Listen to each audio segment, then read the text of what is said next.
Hello, this is Rebecca. I garden in southwest Missouri in Zone 6B.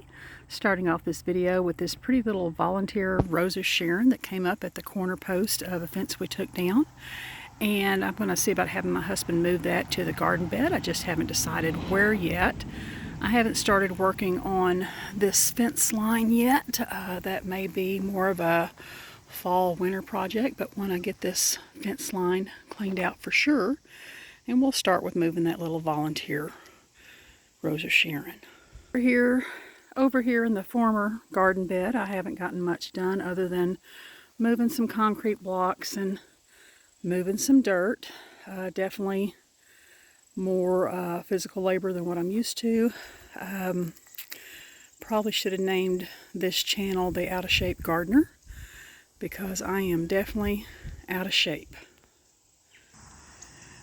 Back here we have our raised backyard garden bed just off our back door, and you can see if you watched the last video I've done nothing back here other than as I walk by sometimes pull some weeds.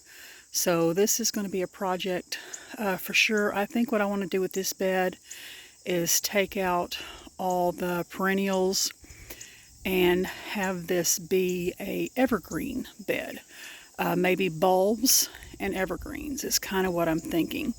And possibly do annuals around the side.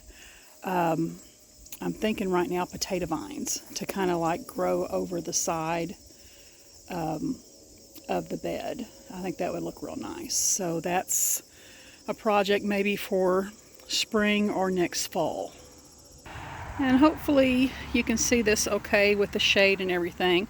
This, what I'm calling the deck bed up front, I did paint the pot with the succulents in it, and I think that looks so much better. It was kind of like a weird gray color, and I painted it kind of a light brown, and I really like it. I got that concrete puppy on sale at home. Real happy with it. He's a heavy little dude because he's actual concrete. So these, there's a Japanese holly skybox that I purchased and planted where the red rose was, the red knockout rose was there, and I pulled it up and put the skybox holly. And then these two concrete planters are going to come out, and I'm probably going to I have 4 of the blanket flowers, and I think I'm going to put 2 in each spot where the concrete planters are and have the blanket flowers there. The Nandina is doing well. She sprouted some more leaves, and pretty soon in the cooler weather she should start turning red, but I'm very happy with how she's doing. And now we've moved over to the fence garden, which is the new garden bed. And I haven't gotten as much done as I would like to have done, but I have made some progress.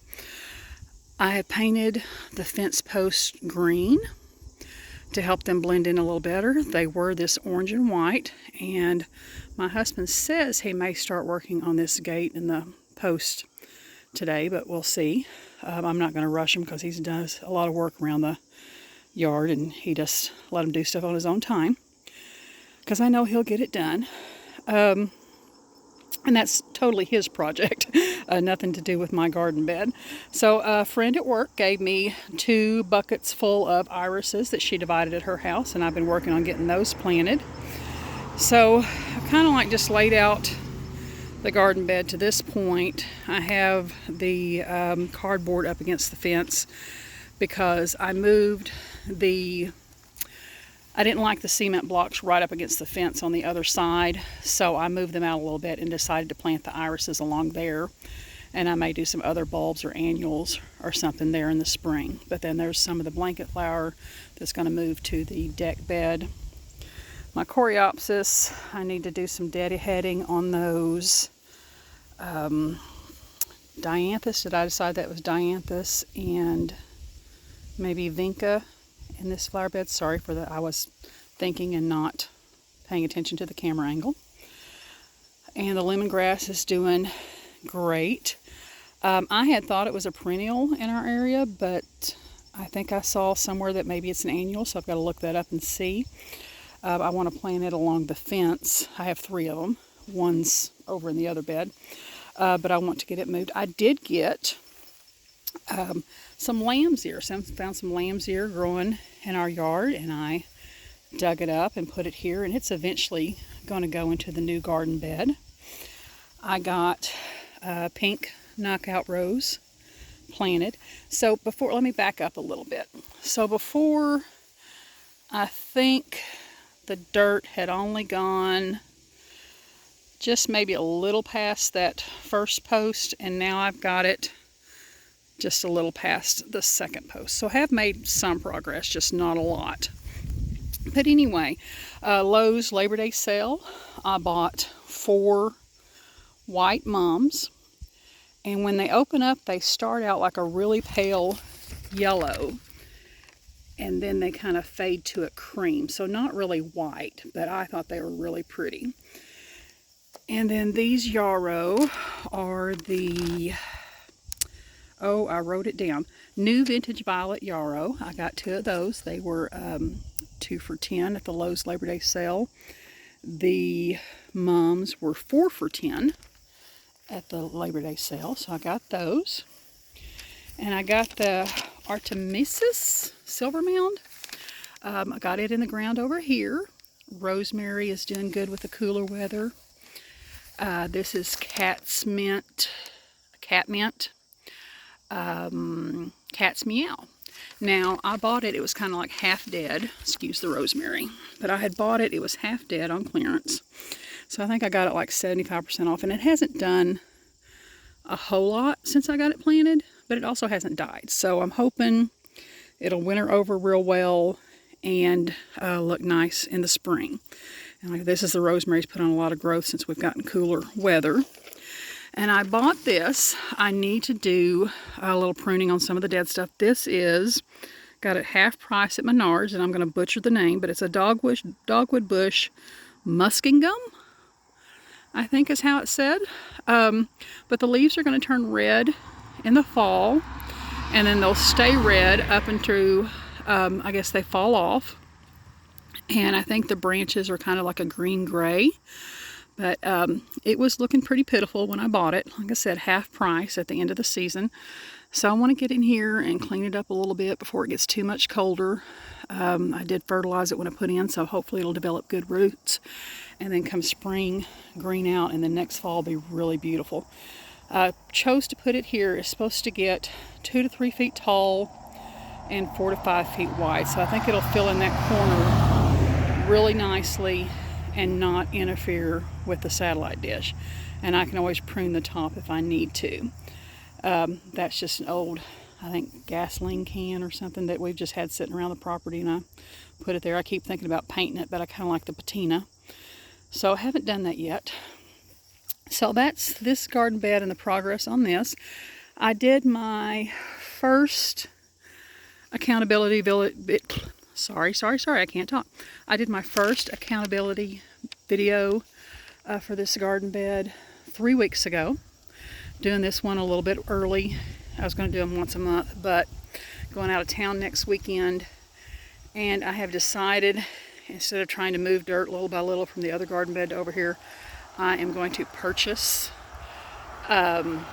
just a truckload of dirt. I probably need 2 cubic yards, pardon the traffic. We are right by the road, but I've decided I'm going to purchase 2 cubic yards of topsoil and compost mix and have it brought in and put here and just make my life easier. So I'll be doing that more towards the end of the month. Let the traffic go by. And because at the end of this month we're having a native plant sale at the local botanical garden that I want to go to, and I'm going to want to buy some plants. So I need to have dirt in this bed so that I have a place to put the plants that I buy at the native garden sale.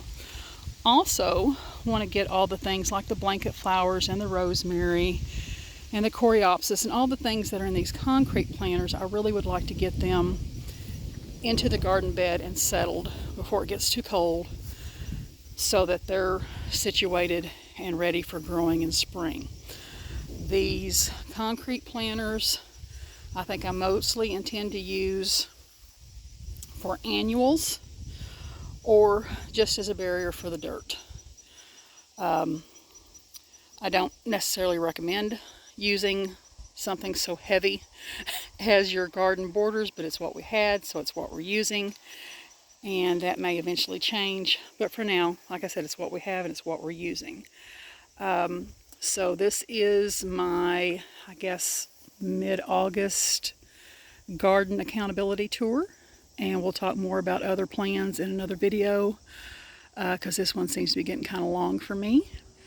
And again, Rebecca in Southwest Missouri, garden in Zone 6B. Oh, and I think I said before that this was a east-facing garden. It's not. The sun comes up in the east, and this is the garden bed. So this is a west-facing garden bed. It gets shade in the morning, and it also gets shade in the afternoon and evening, but we have a tree over here. Let me see if I can pan around. This tree here is going to be coming down in the spring, and that should allow this garden bed here to get sun in the afternoon. So this is a west-facing garden, Zone 6B. I will quit rambling now. I hope you enjoyed the video, and if you have any tips, pointers, advice, I'd appreciate it. And if you enjoy rambling, out of breath gardening videos and following along for my accountability, please like and subscribe. Thank you for watching, and I hope you have a good day.